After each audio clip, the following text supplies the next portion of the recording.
Then another letter is X. So X has different sounds also.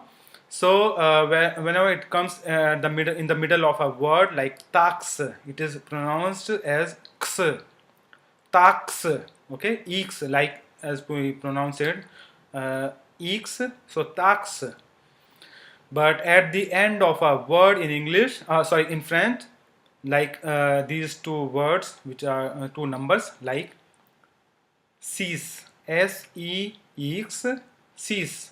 So in here it is pronounced as s.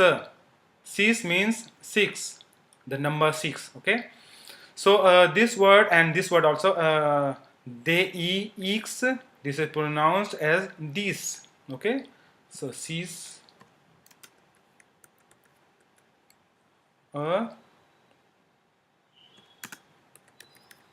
this. Okay. In fact, these both of these two words, both of these words are can be pronounced as C or D also.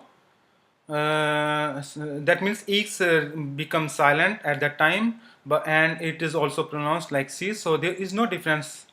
Both are correct. In fact, C's or C, and these or these or the. Okay, but when you pronounce is when you have to pronounce, when you want to pronounce it, you will pronounce it like s, cis or these. Okay. Then the third sound is z, z.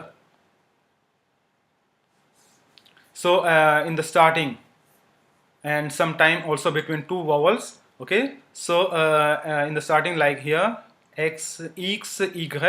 So it is z. So it is pronounced as xylophone. Okay, xylophone between two vowels. It is pronounced, can be pronounced as eggs. Okay, it is not x but exact, egg. So we can say, to be clear, exact.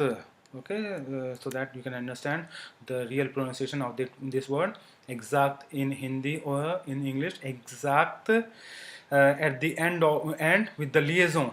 So as I said, that cis is in the word cis, it is pronounced as sir, but whenever there is a liaison, that means it is linked with the next word, then we call it season. So then it becomes z, season. Okay,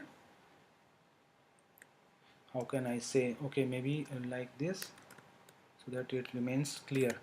Season.